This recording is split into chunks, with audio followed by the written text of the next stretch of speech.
So good evening, everybody. Good afternoon.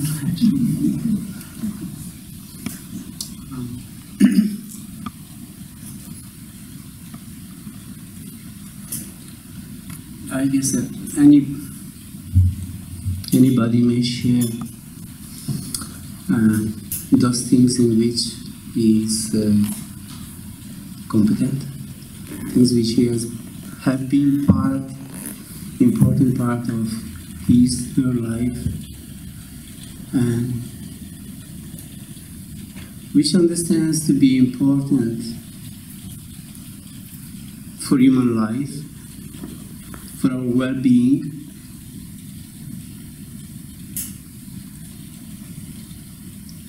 So, in my life, what I've been practicing mostly is a spiritual quest for truth.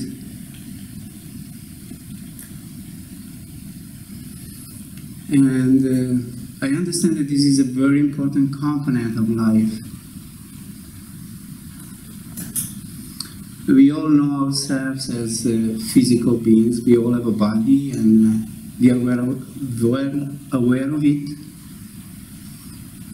because of its needs, because of its pleasures, because of this and that. Very involved with it. We have a thinking mind, sometimes very troublesome, sometimes peaceful, rarely peaceful. So this is another very important component of our life. And it's very good to acquire that kind of knowledge that gives us peace, that helps us understanding life, knowing truth of existence.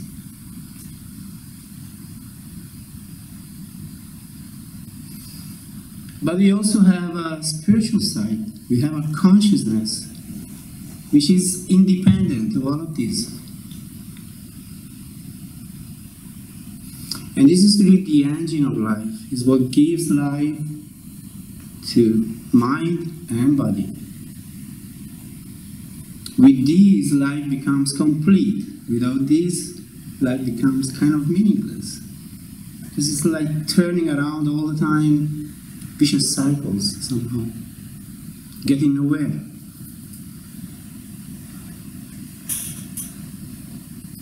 So it's very important to come to know this aspect of life.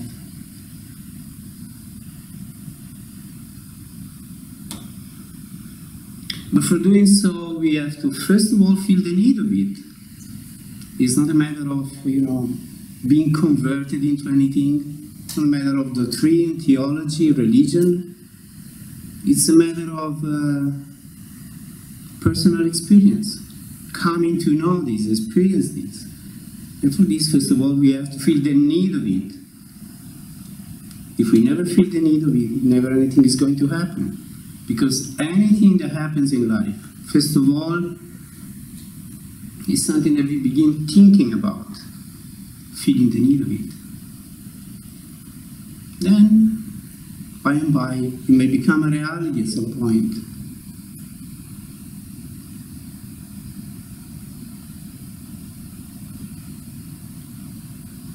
So this has been a very important part of my life, in which I've been really busy for 44 years now of my life. Began when I was 20, now I'm 64. So it's not something I stumbled upon just yesterday or 1 year ago or a few years ago. It's really the main topic of my life, which I've come to know, because if you get busy with it for so many years, then obviously you come to know what's the matter.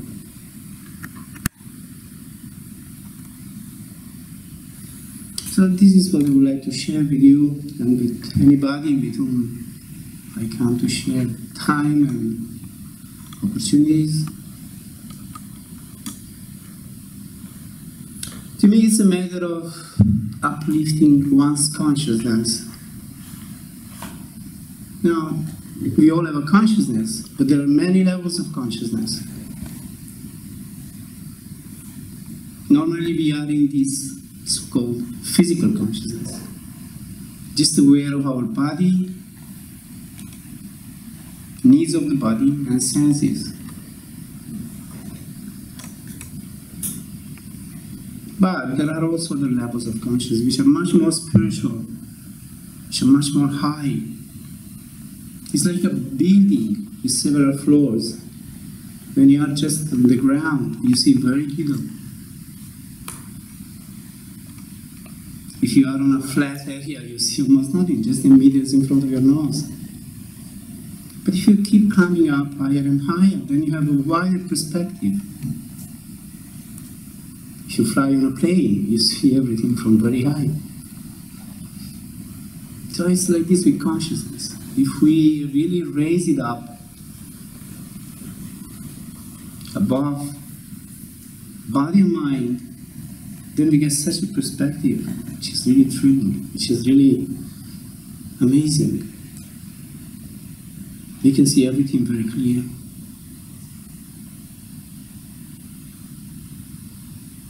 So this is really the matter for which I've been very busy my whole life, uplifting my consciousness and seeing reality from many perspectives, from many points of view, from many levels.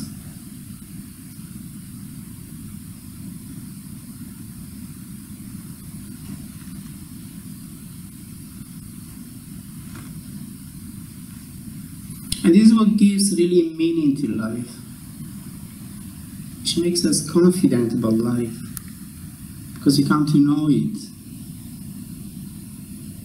And when you know something, then you're not scared of it.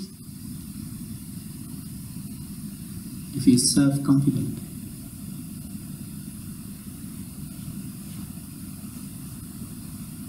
But you know, for uplifting our consciousness, we have to do some practice. We have to do something. It just doesn't come by itself. Sometimes with some rare people, it just happens by itself, because they have a certain potential. But with most of the people, it doesn't happen just by itself. We need to do something.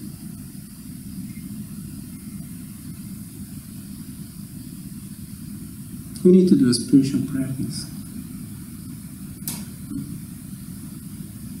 We also need to listen to those people who know, those people who have had experience of this.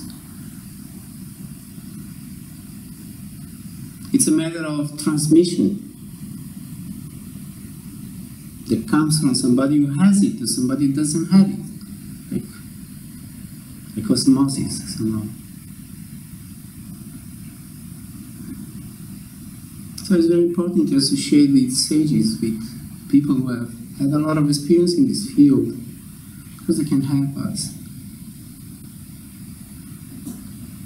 I found great help by associating with my masters.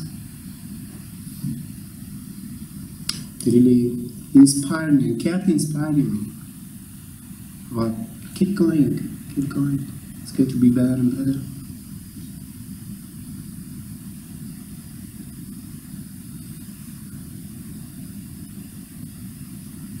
As I say, it's 44 years I'm busy with this.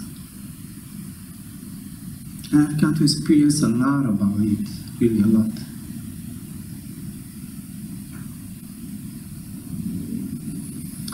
So, to begin with, I would sing a few songs. In my personal way, I would say, singing is a very important factor. It's a very important side of my practice, something that I do every day, and it always helps to somehow prepare myself for the spiritual practice.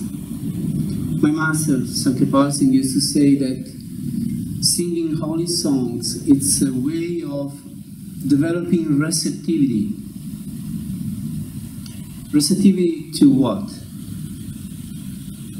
To this all-pervading divine energy which has created this whole world, this whole universe, this whole creation. You see, this space is not just an empty space. It's full with vibration. It's full with energy. But if you're not receptive to it, then we don't perceive it.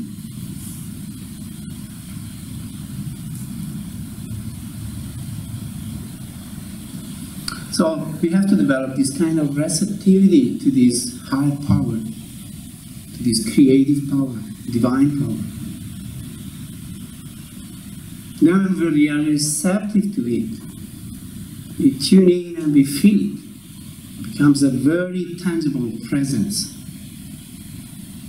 very powerful energy, which really feeds us spiritually. It's light. Energy is light, and light is energy.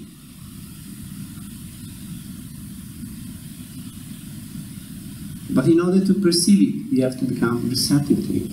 And to become receptive to it, we have to do some kind of spiritual practice. Singing is a way. Singing holy songs has always been a practice among all the spiritual traditions or religious traditions of the world. Because, by the way, it helps developing receptivity, opening up. And still in the mind. When the mind is still, then you begin perceiving something. Mind is really a wall that impedes us from perceiving this holy presence. And we are stuck in our thoughts. We are so busy with them.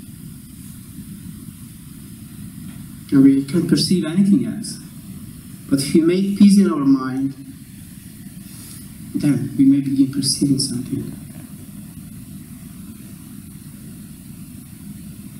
So finding some peace of mind, at least finding some peace of mind, is so very important in life. Let it be, spiritual experiences and transcendence of this and that. That's important if it happens. But at least for most of us, it's very important to find some peace in life. Otherwise we are always so stressed, so restless.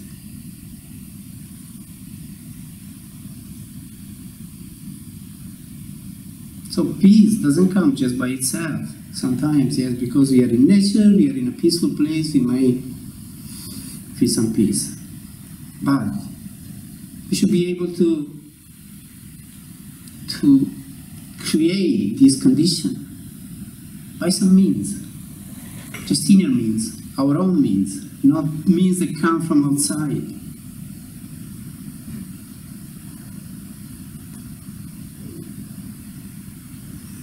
So as I said, spiritual practice for this is very powerful. And singing can be a very important part of spiritual practice.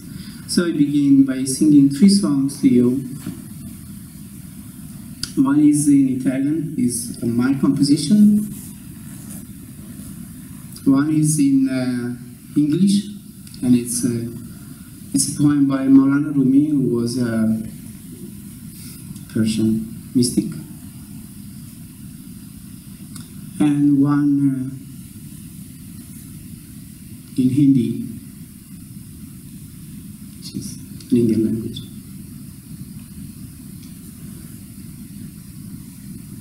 So just listen to it. It's melody, it's harmony, it's nice, yes. Do you like it?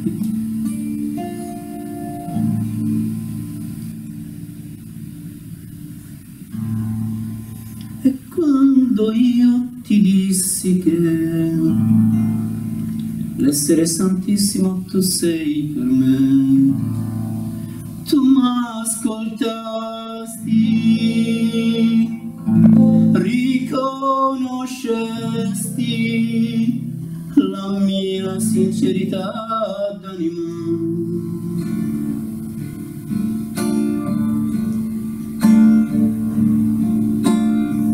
E quando io ti dissi che l'essere santissimo tu sei per me, tu m'ascoltasti, riconoscesti la mia sincerità d'animo.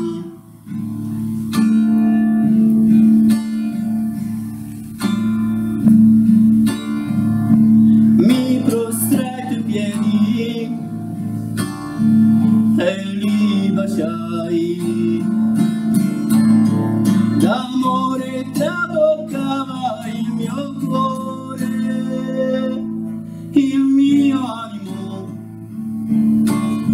scoppiava di ardore. Mi prostrai ai piedi e li baciai, d'amore traboccava il mio cuore,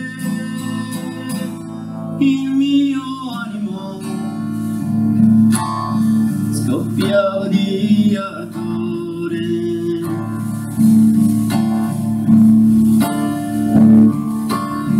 Tu mi guardasti, mi prendesti le mani, mi sollevasti, negli occhi mi fissasti. Tu mi guardasti, mi prendesti le mani, mi sollevasti, negli occhi mi fissasti.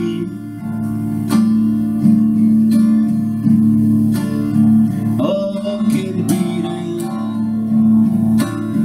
di quello sguardo infuocato, di quegli occhi di luce che il mio essere inondarono di infinita pace.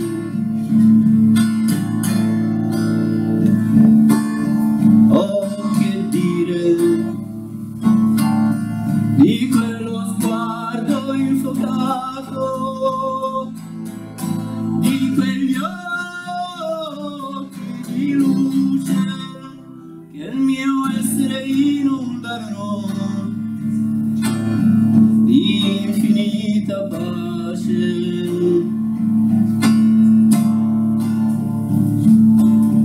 Credevo che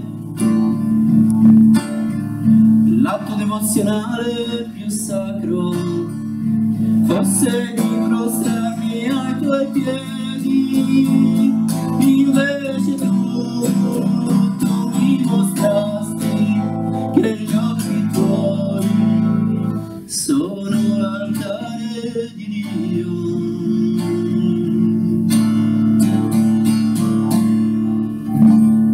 Credevo che l'atto devozionale più sacro fosse di prostrarmi ai tuoi piedi, invece tu mi mostrasti che gli occhi tuoi sono l'altare di Dio.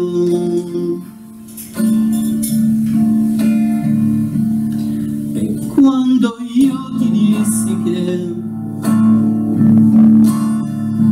l'essere santissimo tu sei per me, tu m'ascoltasti, riconoscesti la mia sincerità d'animo.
just the veil.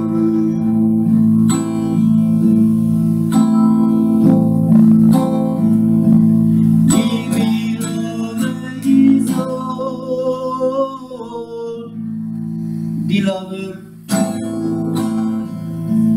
just the veil. The beloved is living. Beloved, is there something? The beloved is living. Beloved,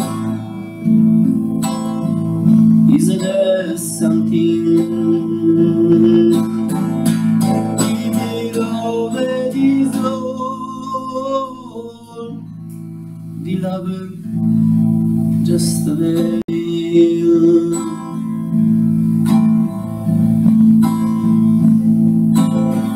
If love withdraws his strength and his care, the lover is left like a bird without wings. If love withdraws his strength and his care, the lover is left like a bird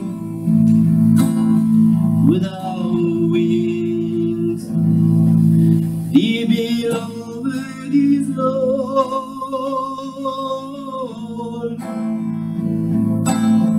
Beloved, just the veil.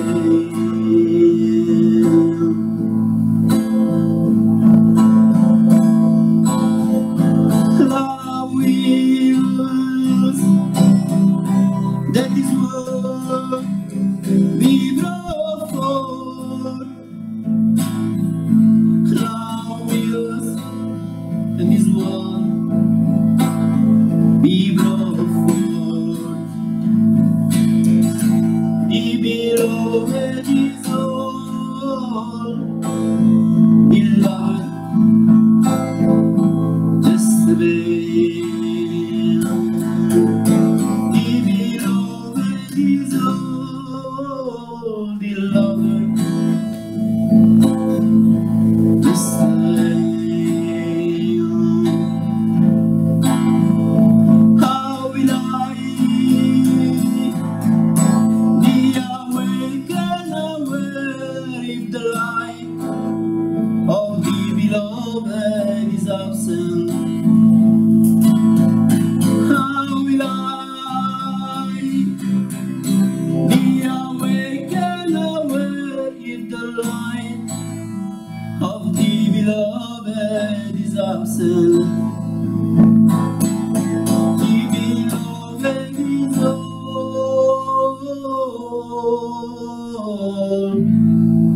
Beloved, just the veil. The beloved is all. Beloved, just the veil. If you find the mirror of the heart as the dust has not been cleared from his face.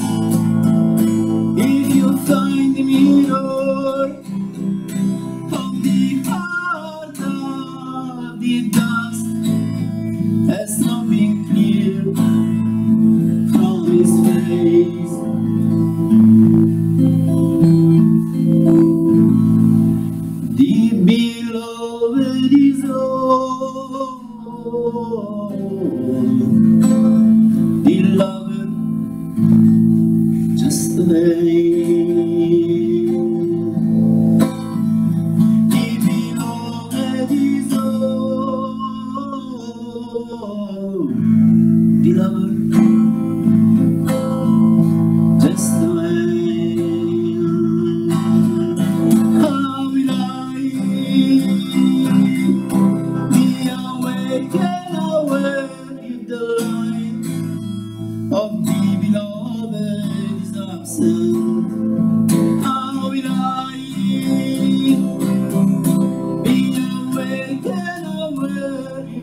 is absent.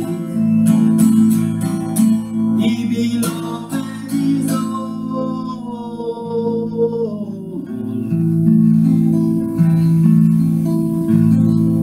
The lover just a veil. The lover is just a veil.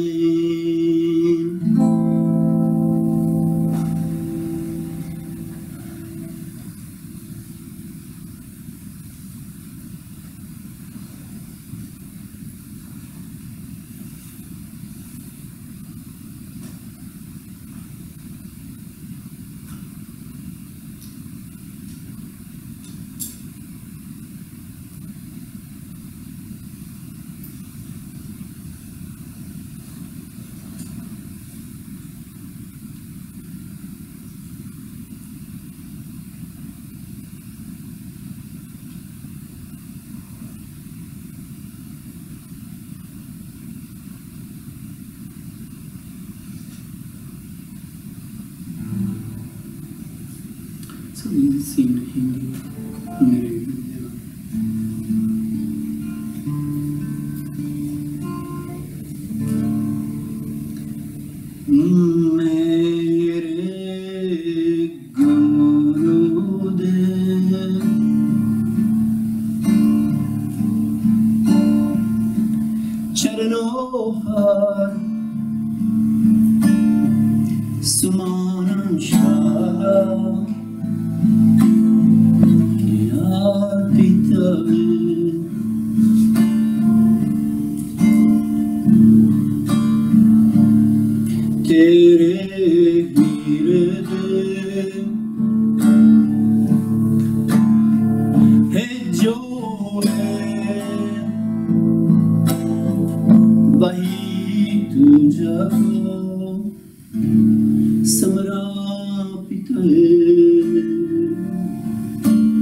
Samara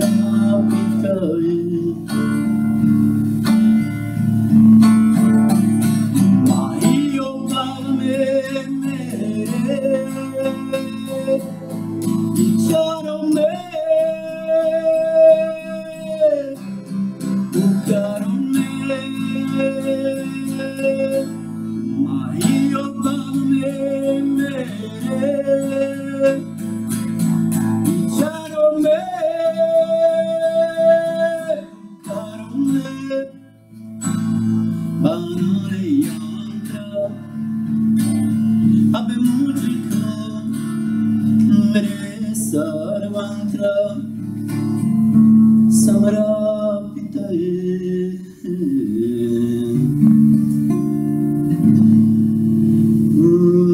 Mere Gurudev Charanon par Sumana Shraddha ke arpitaye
So,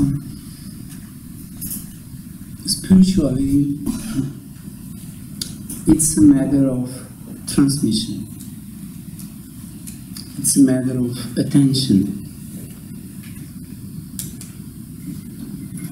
It's a matter of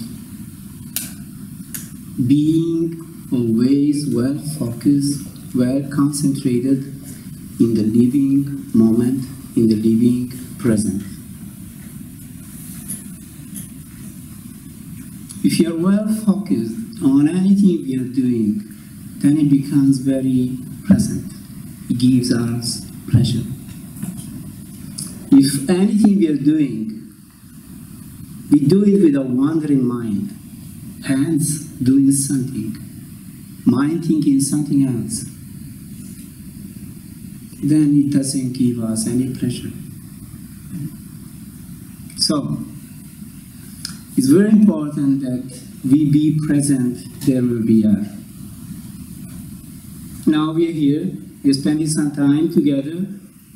I would advise you to fully be here, to fully be open, and stop this wandering mind that you have. Try to be well focused. Do not think of anything, do not judge anything. Because judging something that we don't know is foolish. So just be present. It's a chance. Anything we do in life is a chance, if we do it with all our being.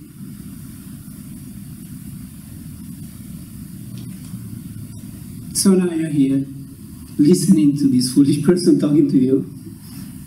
Just do it. Just be here fully. That would be nice. But if you're here with your body and your mind is in memories in the past, what happened before, even half an hour before, or half a year before, or 50 years before, then you're not here. You can say, I went to listen to this person talking, because your body came here, but your mind was somewhere else. So that's the trick in life. Always do with all your being what you are doing.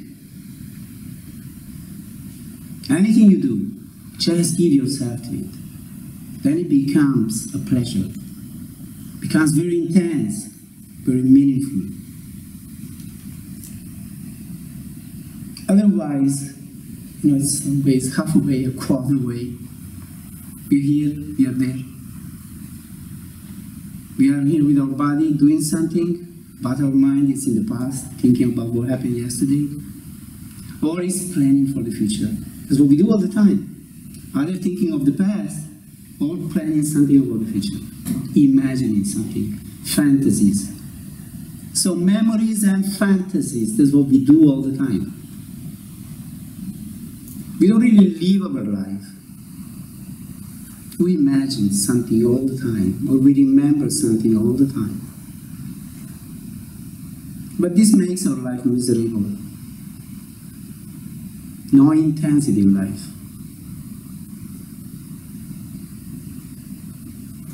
So, my job now here, if I want to really enjoy this time I spend with you, is to be well focused on you, on what I'm saying,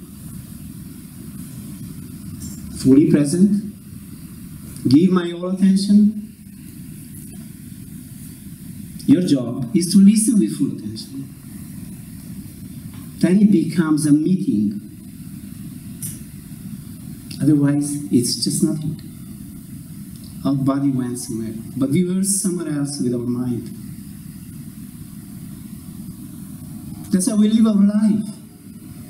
Then we blame life. Life is miserable. But we are miserable. Because we don't really live life. We keep thinking and thinking. The random commentary of the mind about everything.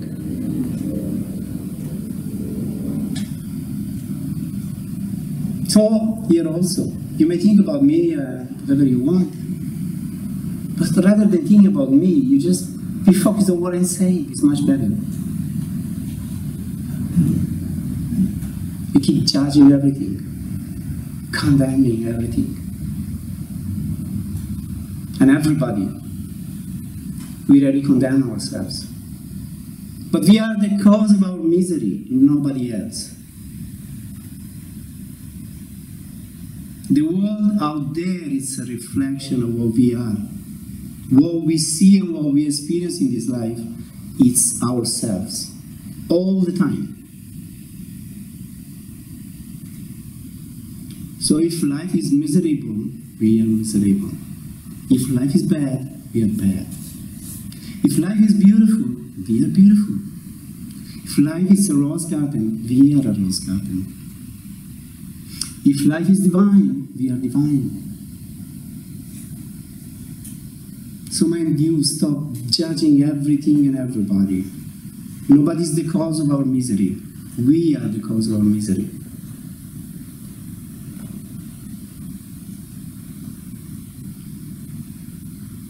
And as I say, if we want our life to be meaningful, let us be attentive, well focused on what we do at any given time. then it becomes a living present. That's how my master used to call it. Be fully the living present, he used to say. In the living present there is God. Otherwise, there is nothing. Just emptiness.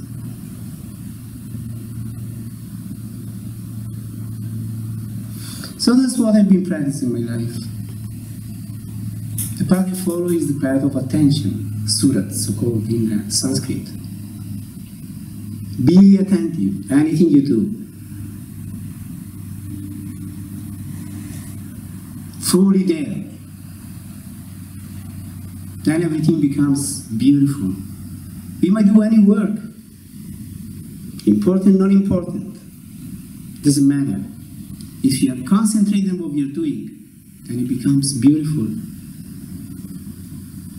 Gives a pleasure. Or we may do the most important thing in life, but we are not there, we are not focused, we are not attentive, concentrated. It loses any meaning. So it's we that give meaning to things, or we make them meaningless.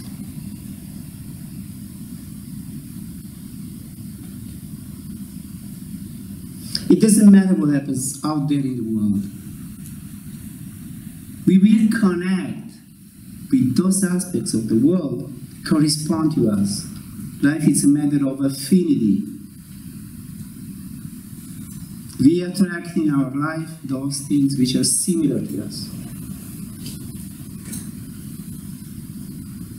So don't be afraid of what happens in the world. If you are in truth, you will attract only true and real situations in your life. The misery will be there for others, won't be there for you. Be afraid of yourself, I would say, of the way you live, the way you are, because that's what makes your life meaningful or meaningless, beautiful or bad, joy or suffering.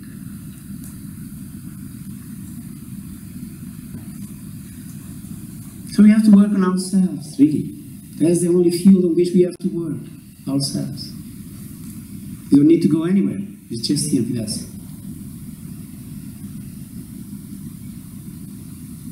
That's what I've been doing in my life, really working on myself. And I see that really, if I look back into my life, these 64 years, I see that really at any given time I attracted things which were corresponding to me, which were similar to me, according to the level of consciousness I was in at the time. And everything that has happened, it was perfect. Because in order to move to the next step, that stage I was living was very important.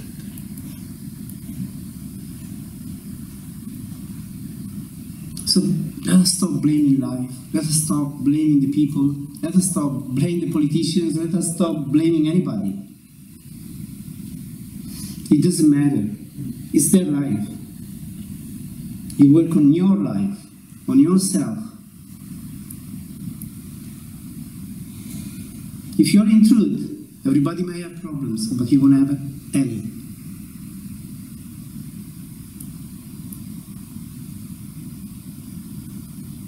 I've seen it over and over again. People around me having so many problems, so many kinds.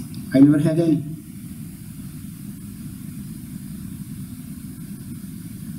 For this I must say something else is needed, not just ourselves. We also need help. We also need guidance. We also need blessing from somebody who is able to bless. And this is what I did early in my life. I looked for somebody who would be a guidance in my life, a guide, a helper.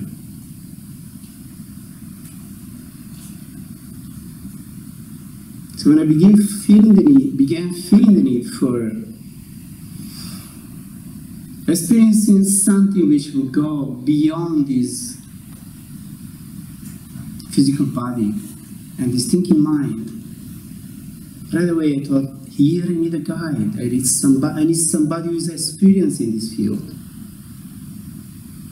I need somebody who knows how to move on, what to do. And this was when I was 19 years old. So when I was 20, I went to India looking for a guide, for a master, somebody who would tell me what was happening to me, because uncommon things were happening to me. Something that my friends, my family, people didn't know anything about. So I needed somebody to tell me what was happening to me, to explain to me what was happening to me, because I was having perception of a higher kind, which will go beyond body and mind.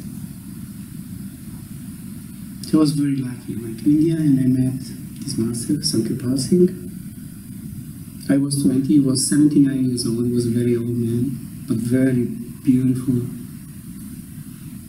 very bright, very wise, and very good man. A man who spent all his life trying to help people, raise above this ordinary state of mind, of consciousness, and perceive life from a higher point of view. A man who gave 25 years of his life teaching all over the world to thousands and thousands of people without any interest of any kind. In 1972, when he was 78 years old, he went for a tour of Europe, North America and South America for 6 months, traveling from one town to the next.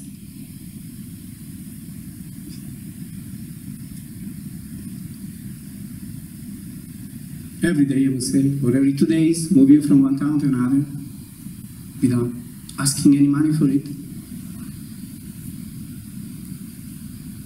And he had thousands of people to understand what's the purpose of life and to experience something about it.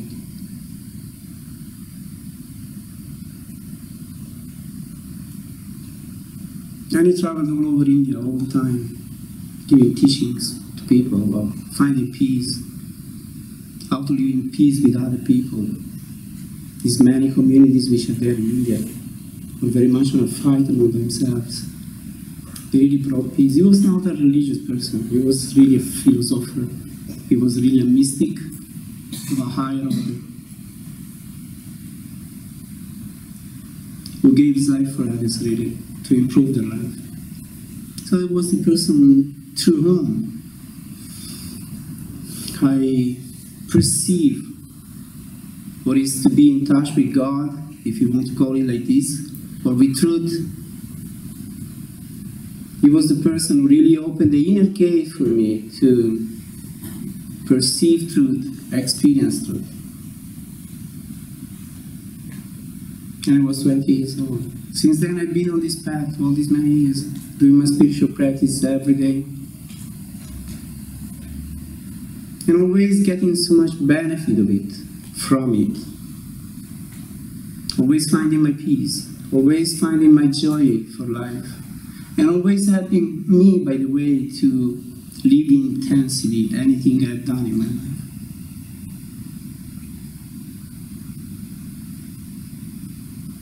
That's what I keep doing, even now, every day.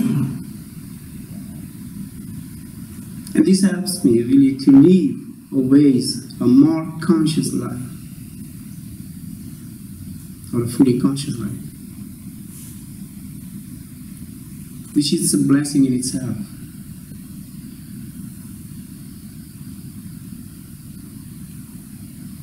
So why do I talk to you? I talk to you because I know that this is what really brings meaning to life, what makes life beautiful, and what makes it easy also. Because we are very good at complicating our life. But we have to find ways to make it easy for ourselves.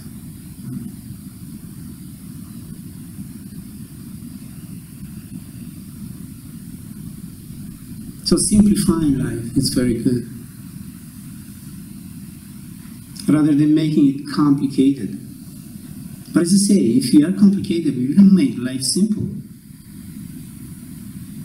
So you have to be able to be simple.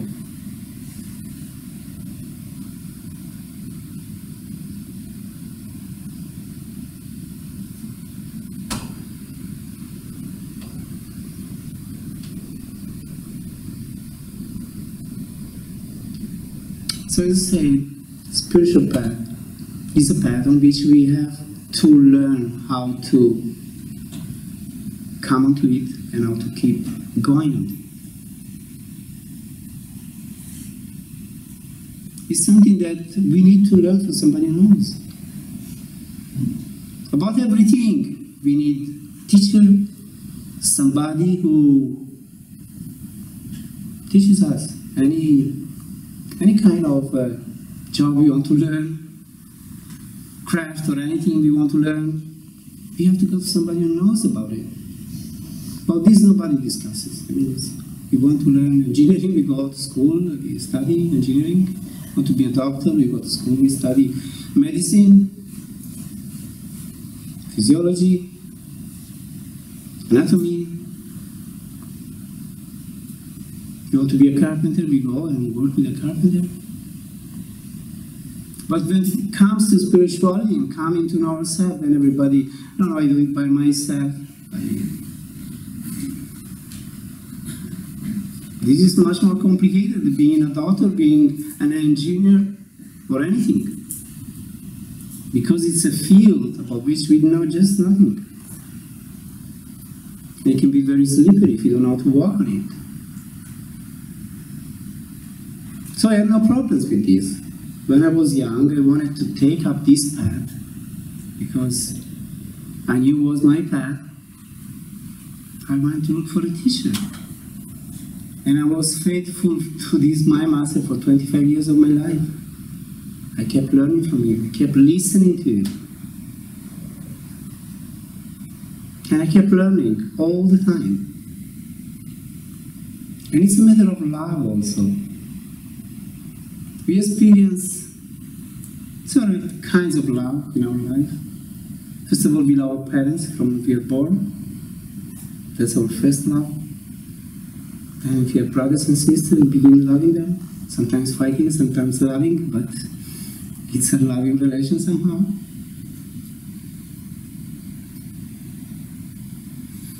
Then we go to school, we learn from our teachers. Sometimes some of them we love, some of them we hate. So also this spiritual relation with the guide, with the master, it's a matter of love, really. Very deep love. Later on, we might have a family of our own, we might have a partner in life, children, and we love them, of course. I've had all of this. But the love which I had for my masters, no comparison with any other kind of love.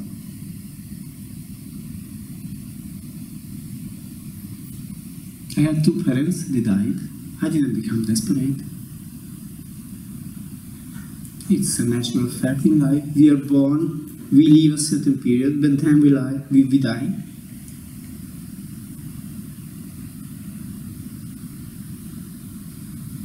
But really, when I had two masters, one after the other one. As I said, my first master, Satsang Singh, when I met him, he was 79, and the next year, in 1980, he passed away. It was a disaster in my life, really. That was the first time I really experienced desperation. And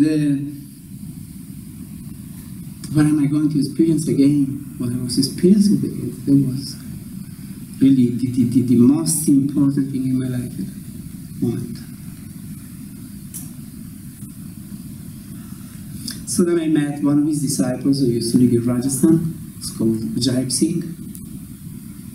And I spent 20 years with him. Means not living all the time with him, but 20 years relation. Going to India many times, having spiritual meditation retreats with him. He came to the West also, and I helped a lot in organizing his work, helping him in his work. And there was a very long life story and love story. And I learned so much from my association with this man. He was a very simple, very holy man. I experienced wonderful things with him. Great things, really. And so much love. So we shouldn't be afraid of learning from somebody, of spending time with a master, with a guide, because it's also love. It's a very intense, powerful love. There are many misconceptions about this. They spoil your mind, they spoil your life. It's not my experience, really. And I say it's 25 years of my life. It was excellent, wonderful.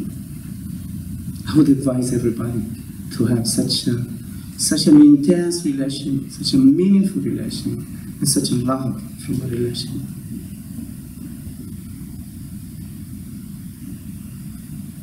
Because the master becomes really the mirror of yours. You really see the best side of yourself in him. And it helps a lot in bringing up your awareness, your consciousness, and always inspiring you through his life, through his example, through his words. Keep going. It's worthwhile. Just keep going.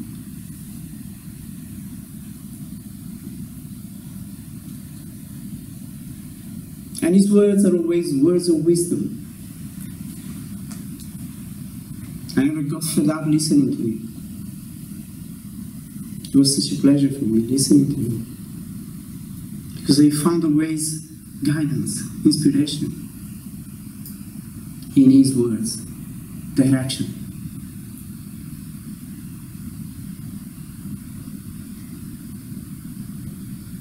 If we think we can do it by ourselves, then we are deceiving ourselves. Then we don't want to do it, because we won't be able to do it. I've seen so many people coming on, developing some interest for this, trying, but then they don't want to have anything to do with the guide, with the master. Soon they forget everything. You find them after some time, they are completely somewhere else.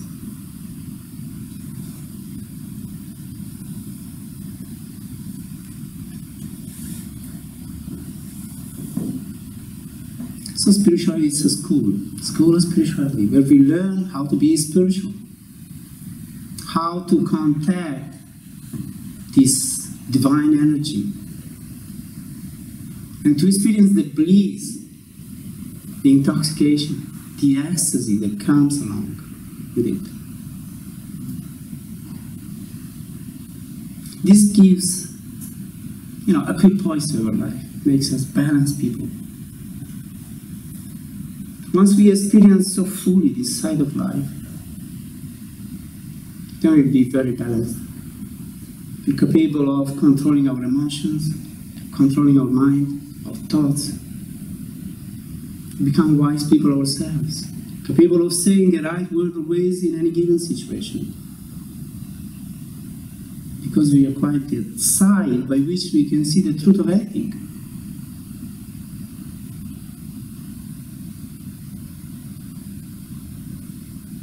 It's like, a university professor that goes into elementary school. Oh my God, for him, it's everything so clear what's happening there. Just enough to have a look at it, and he understands everything about it. So the same thing is when you are on a spiritual path for so many years, the world becomes like an elementary school, and people become like kids. They're all kids. Especially, and often, unresponsible kids.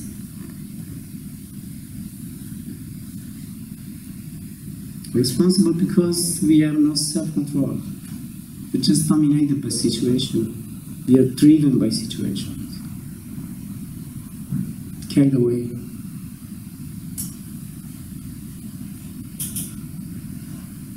And because of this we suffer.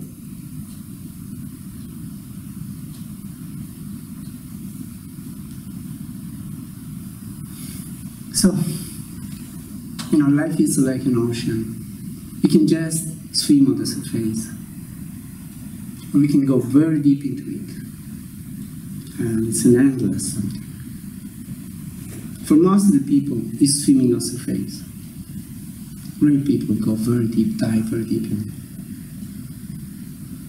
into it, and experience what's there, this beauty which is there.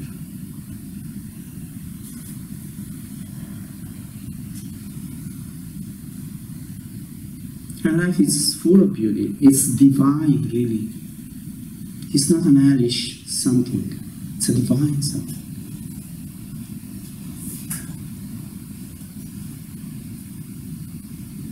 But everything begins with us. As I said, each one of us has to do it for himself, herself. Nobody's going to do it for us.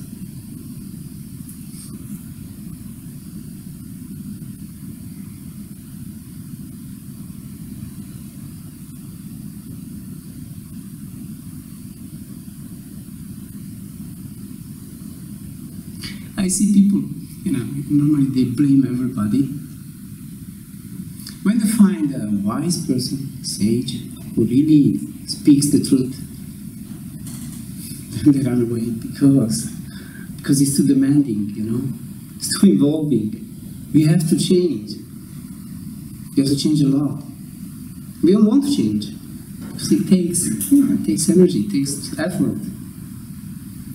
We have to get busy with it. We don't want. Just want, you know, being carried away by situations.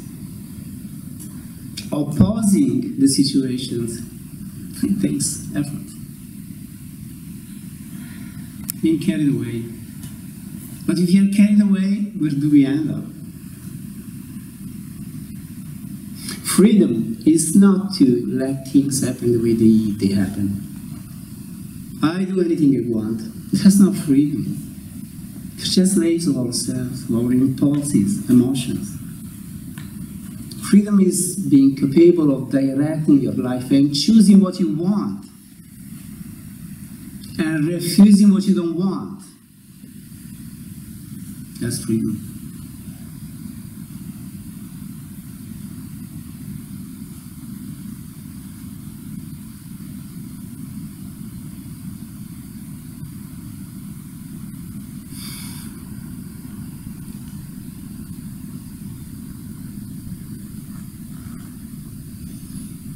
So I hope what I've said has been coming out.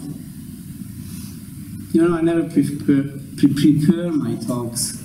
I just speak what comes freely, because I have a long experience on this matter. So I'm always very confident that what is to be said at any given moment, it will come.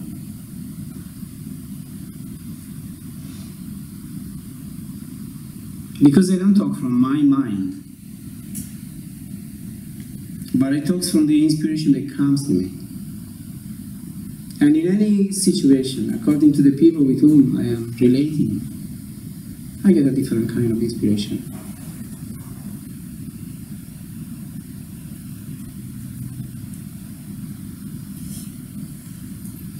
So I hope that what has been transpiring during this talk, it has had any meaning to you.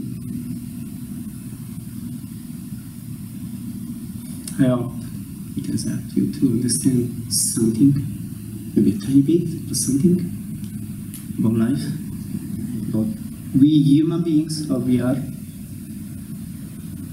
and what should we do to improve our life.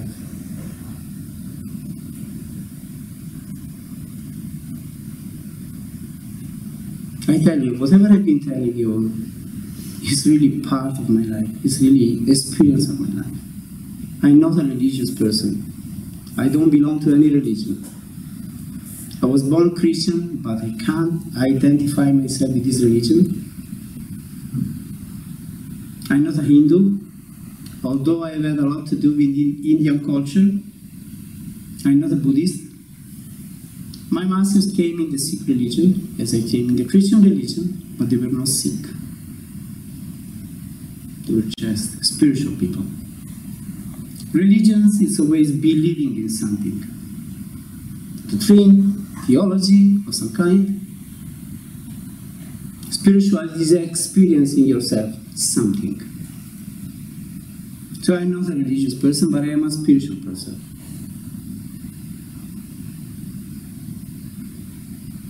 I don't believe in anything with whom and with what I have had nothing to do in my life.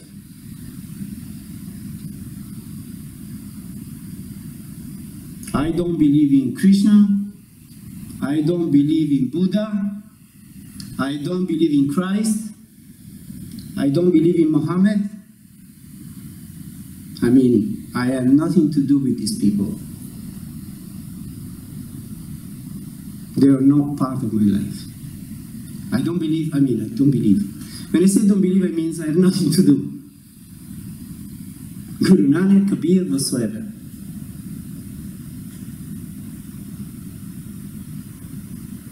In my life, I met my two masters. They inspired my life. Through contact with them, I experienced what it is, God's perception, or perception of truth. That's the only thing I mind about. And to whom I give credit and devotion.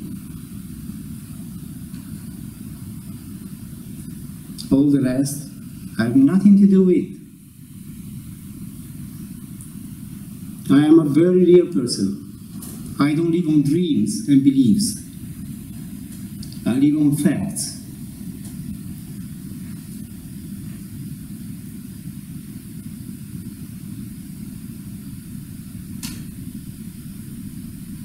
So I advise you to make your own experience. Don't believe in things, just experience them.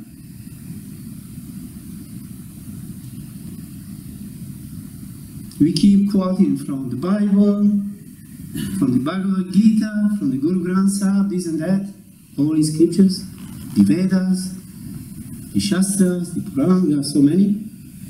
The Old Testament, the New Testament. What do I have to do with these things? What's important? My experience of this. Not what these people wrote about. And there are so many opinions, so many theories, so many interpretations. Make your own experience. This is the only thing that has any meaning. Don't be a Christian, be a Christ. Don't be a Buddhist, be a Buddha. Be true unto yourself.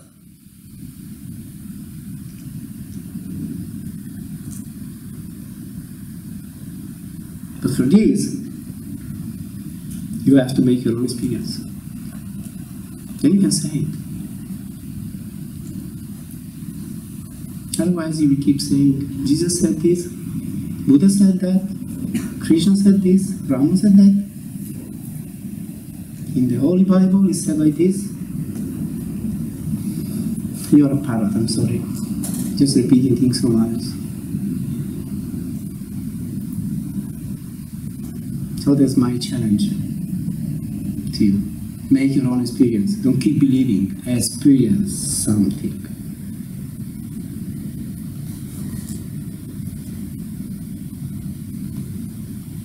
I believe in my masters because they are part of my experience. It is through them that I acquired experience and wisdom. Other masters that came in the past, they were good for the people who came in touch with them. With me, nothing to do.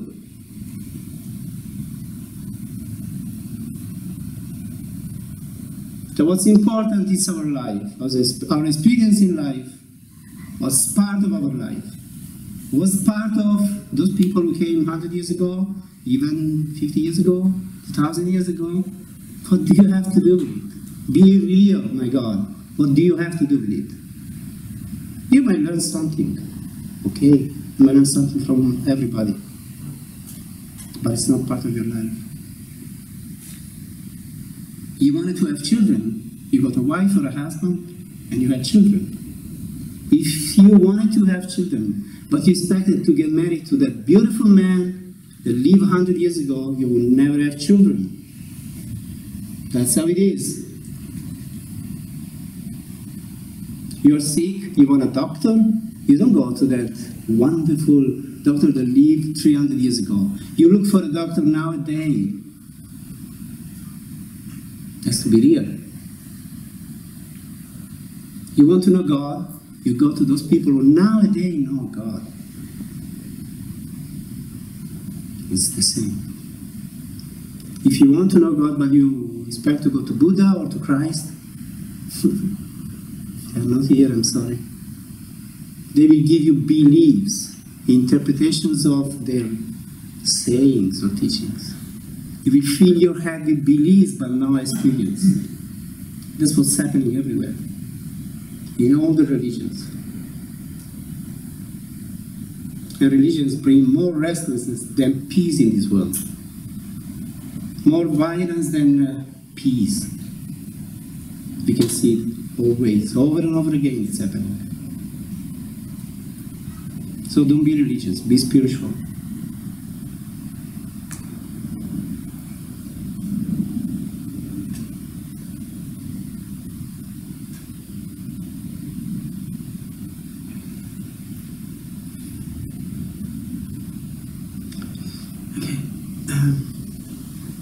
To end this meeting, I sing another song.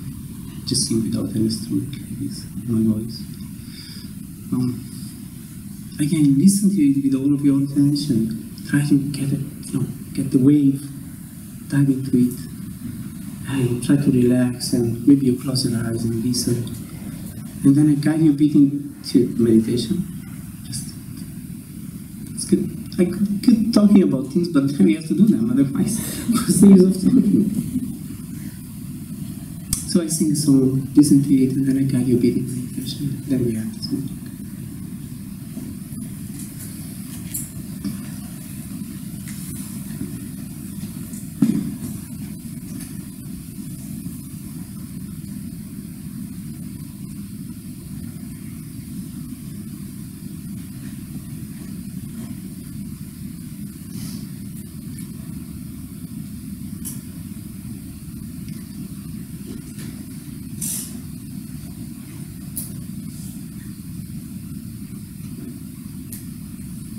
आज प्यारे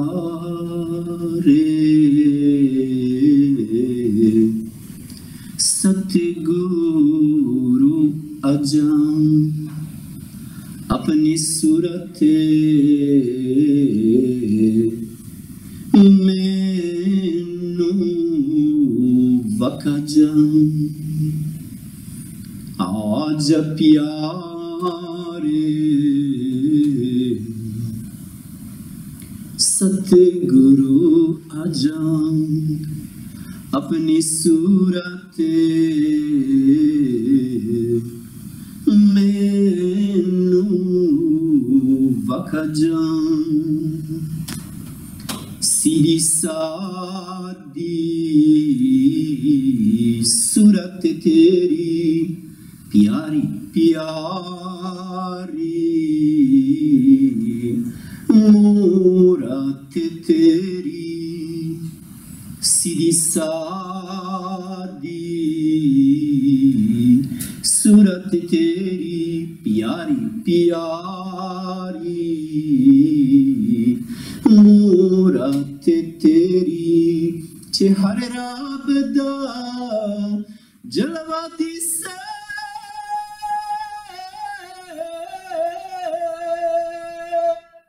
दिल बावन वाले आजा अज प्यारे सतगुरु आजा अपनी सूरत मैनू वखा जा सोना माता चिट्टी पगड़ी नूर चमके हारे लिव लागरी सोना माता चिट्टी पगड़ी नूर चमके हारे लिव लागरी अंकिया प्रेमा प्यारे बरिया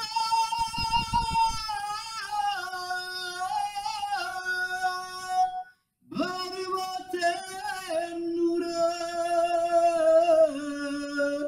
पलते आजा आजा प्यारे सतगुरु आजा अपनी सूरत मैनू वखा जा सोना माता चिट्टी पगड़ी नूर चमके हारे लिव लागरी सोना माता चिट्टी पगड़ी नूर चमके हारे लिव लागरी अंकिया प्रेमा यारे बरिया बरवते नूर पलते आजा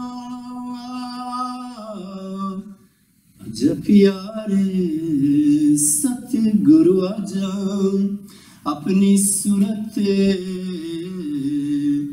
मैनू वखा जा मुकरा सुआवा सहज धुन बानी सुन सुन पावा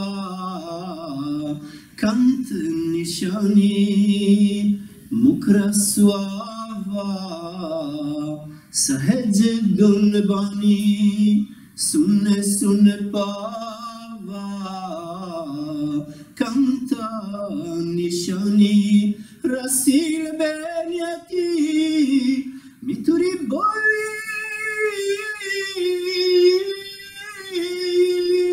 मीतवाने तपते हृदय दिया जा आजा प्यारे सतगुरु आजा अपनी सूरत मैनू वखा जा सुचिदारी छाती ते आवे बागी हो नूर बरसावे सुचिदारी छाती ते आवे बागी हो नूर बरसावे लाली नमदी बापाई मारा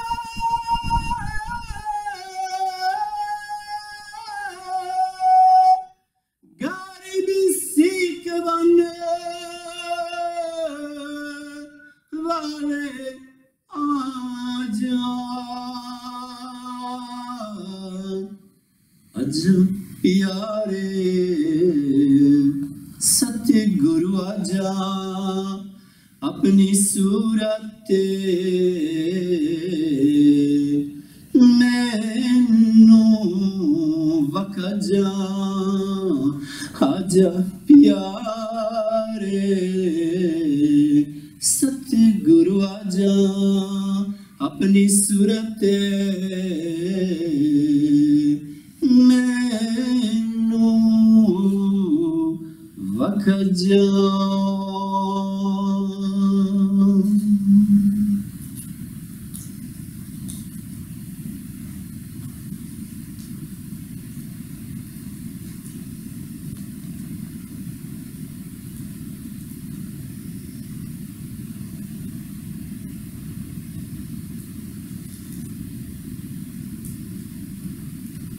So the meaning of the first sentence of this song, it says, "Come beloved Sadhguru, come show me your face."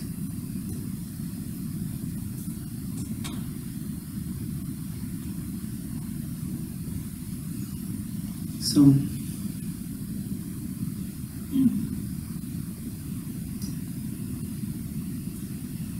when we try to go within ourselves through meditation, we try to experience something of divine nature.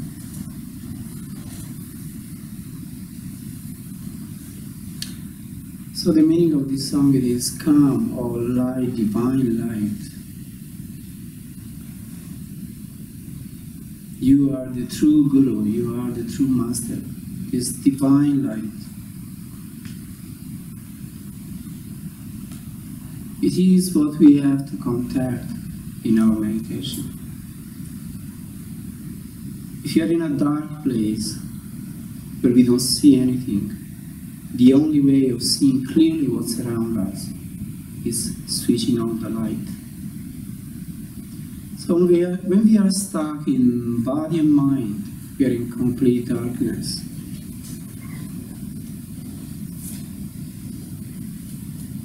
If we want to experience something beyond this, we have to try to switch on this divine light. We have to try to tune in with it, come in touch. So for doing so, we need to withdraw from this body and to still this mind, make it peaceful. So first of all, we begin with this, our body. We just have an overlook at our body, and if we find any tension anywhere, just give it up and relax. Just try to fully relax. Now we can do anything else. We are trying to do this, to be present, to be attentive, and to relax ourselves. So just watch yourself. And if you find tension anywhere in your body, just give it up. Just relax. Be at peace.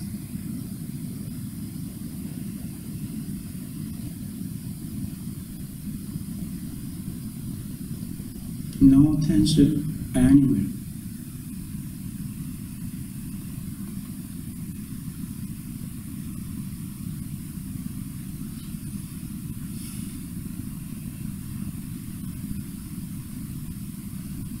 When we close our eyes, our attention automatically goes in the middle of our forehead.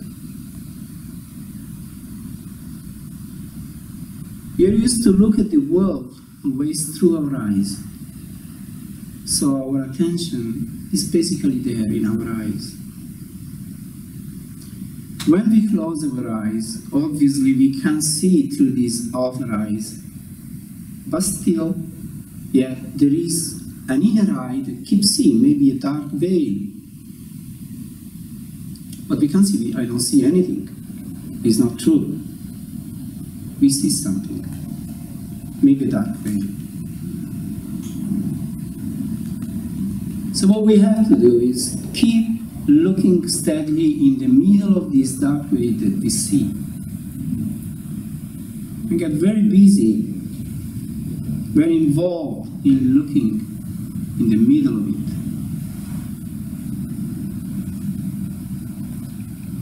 As far as we look in the middle, in the center, we don't think.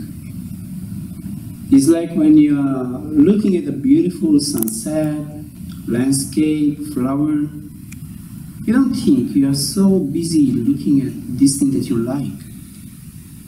And that's what makes beautiful those moments. That we don't think, finally we are fully absorbed in the thing we are looking at.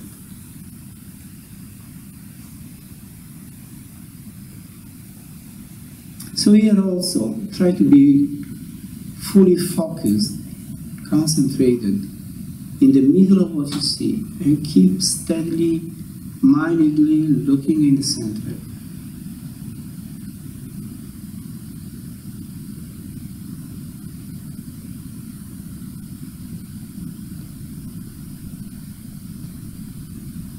Don't think of anything.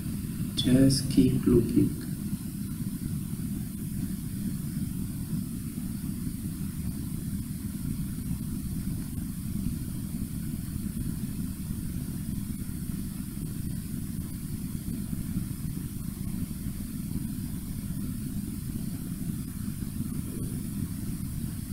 Try to forget your body.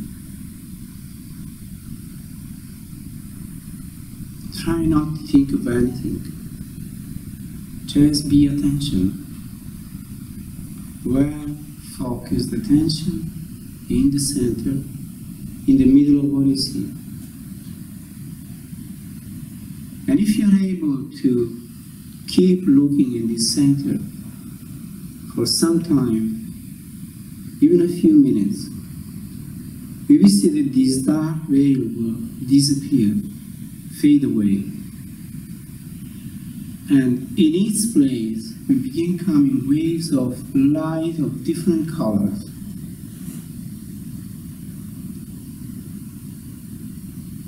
Which may be violet, blue, golden, yellow, red, purple.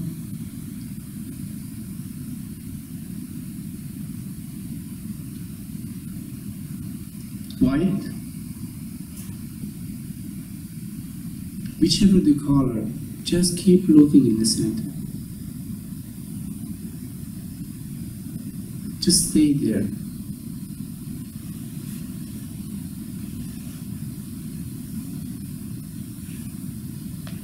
The more we stay there, the more peace we find.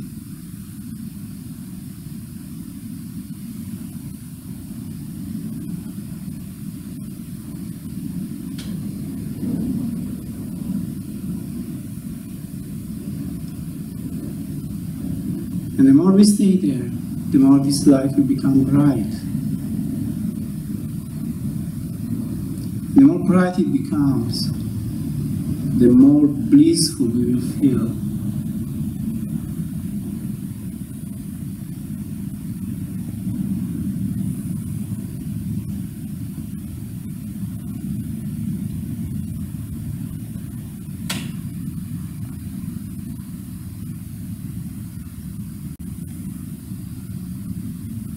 So let's try to continue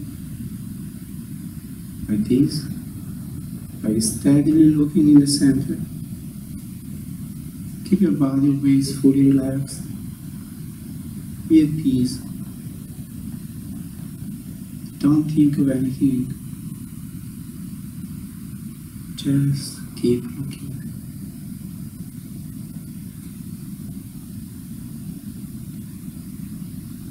See what happens.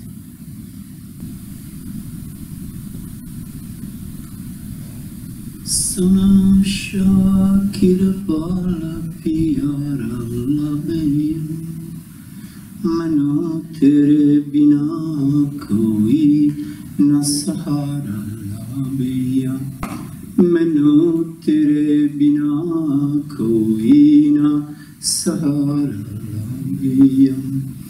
Sana shakir bala pyara labeya, mainu tere bina koi na sahara labeya, mainu tere bina koi na sahara labeya. Teri yaad vich sayara hai jal de judaya, Teri yaad vich sayara hai jal de judaya, Teri bal vich koi na kinara chadeya, mainu tere bina koi na sahara labeya, mainu tere bina koi na sahara labeya. Sona shakir pal pyara labeya, mainu tere bina koi na sahara labeya, मैनू तेरे बिना कोई ना सहारा लभिया। तेरी सारे तीरथ नाये होरे दुन्ने वित पाये। सारे तीरथ नाये होरे दुन्ने वित पाये। चोले पगवे पाये ना प्यारा लभिया। मैनू तेरे बिना कोई ना सहारा लभिया। मैनू तेरे बिना कोई ना सहारा लभिया। सोना शाकिर पाल प्यारा लभिया। मैनू तेरे बिना कोई ना सहारा लभिया। मैनू तेरे बिना कोई ना सहारा लभिया। जगे धुंधले या सारा मिले कोई ना सहारा। जगे धुंधले या सारा मिले कोई ना सहारा। तेरी बाले विच कोई ना दोबारा चदेया। मैनू तेरे बिना कोई ना सहारा लभिया। मैनू तेरे बिना कोई ना सहारा लभिया। सोना शाकिर पाल प्यारा लभिया। मैनू तेरे बिना कोई ना सहारा लभिया। मैनू तेरे बिना कोई ना सहारा लभिया। अजायब जैसे तेरा गाये सच्चे नाम दिया ये। अजायब जैसे तेरा गाये सच्चे नाम दिया ये। तेरा ताकिया सारा जग सारा चदेया। मैनू तेरे बिना कोई ना सहारा लभिया। मैनू तेरे बिना कोई ना सहारा लभिया। सोना शाकिर पाल प्यारा लभिया। मैनू तेरे बिना कोई ना सहारा लभिया। मैनू तेरे बिना कोई ना सहारा लभिया। सोना शाकिर पाल प्यारा लभिया। मैनू तेरे बिना कोई ना सहारा लभिया। मैनू तेरे बिना कोई ना सहारा लभिया।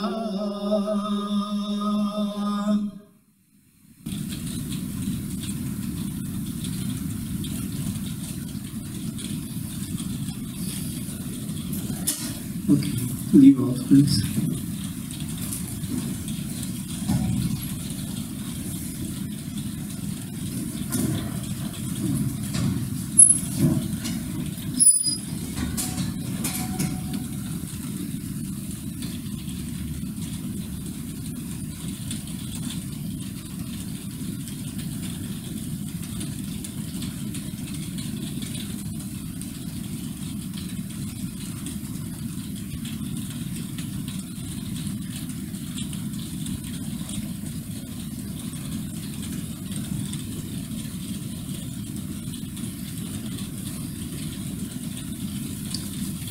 So, during this meeting, if anybody of you wants to say anything, wants to ask anything about what has been talked about, you are welcome. If anybody wants to share, if you have anything special with your meditation, you're welcome.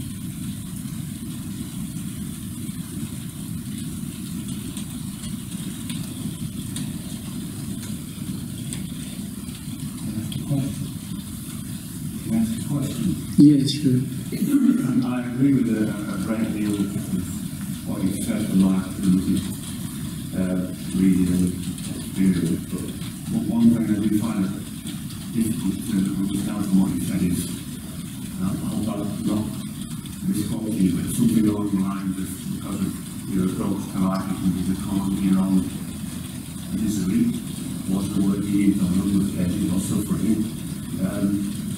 Which I do understand in one way, but if you think about, I don't know, a child living in poverty somewhere in the world, or somebody with a serious or terminal illness, I find it difficult to understand how that can be they're causing that themselves. And I explain that clearly. I don't know what your thoughts are. Well, you see, if we believe that this is the only life we are living, then it becomes very difficult to explain really many situations which we see around the world. So much suffering, by the way, with kids, with people born with very serious disease, or that become sick at some point with very serious one, and painful, and yeah, logically then it becomes very difficult to explain how it's possible. What is the fault of a child? He's just born and he finds himself in a very miserable, difficult situation, violent or anything.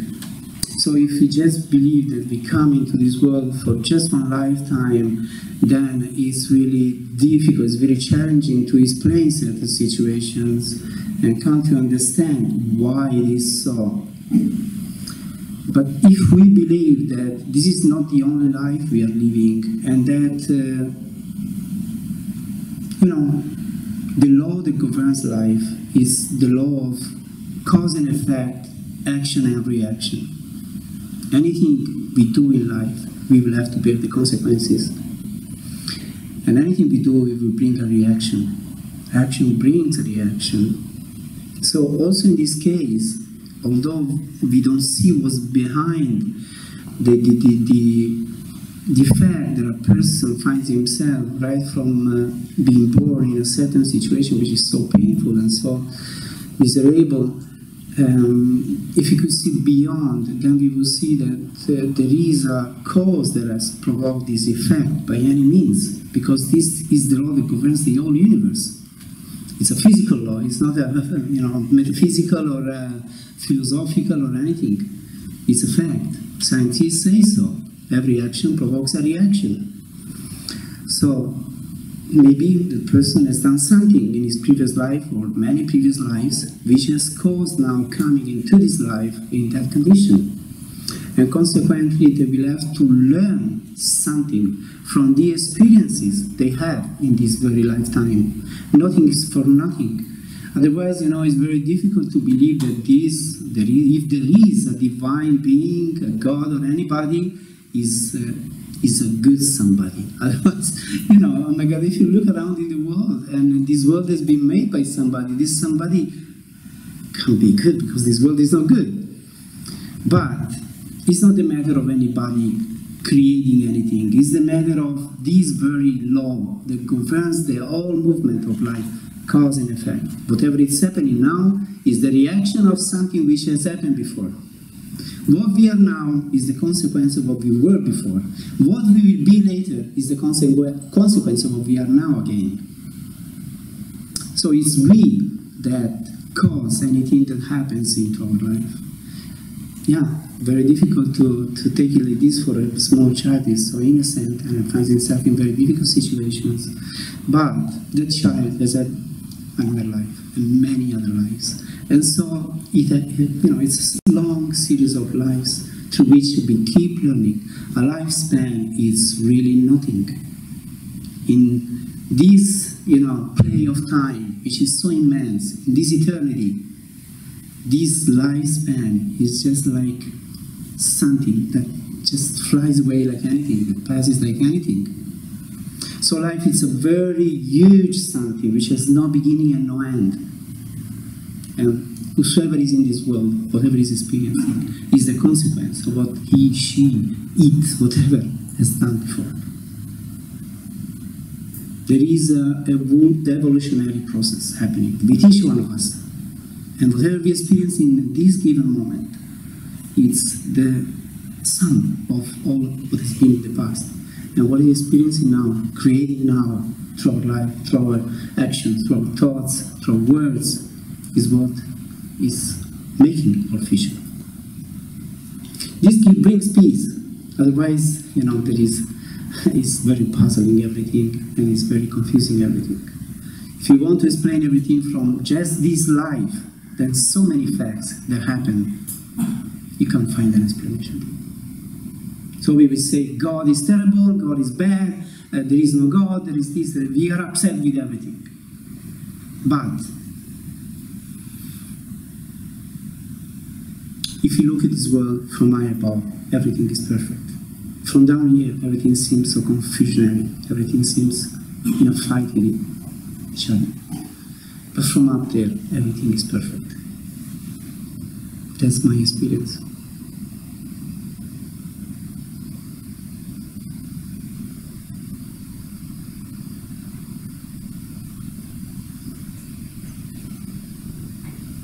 And as I say, if we change ourselves, if we change our outlook at life, and if we change our inner, intrinsic nature, then we will correspond with life in a totally different way.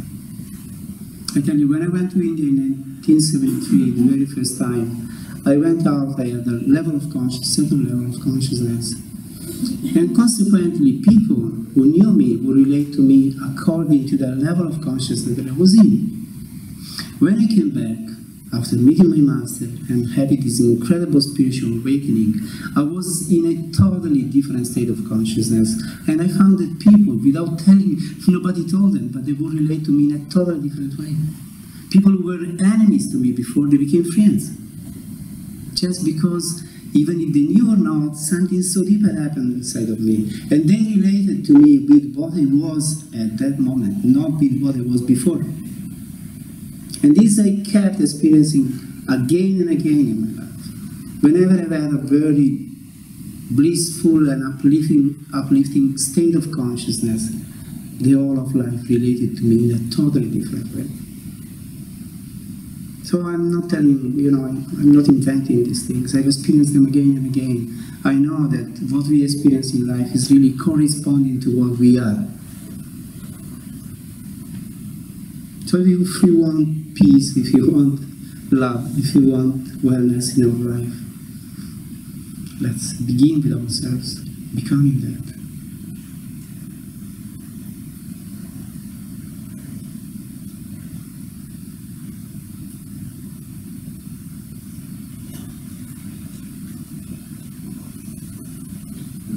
Okay.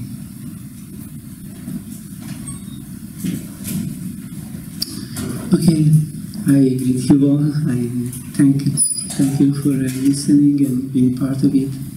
It's been a pleasure to share this with all of you. God bless.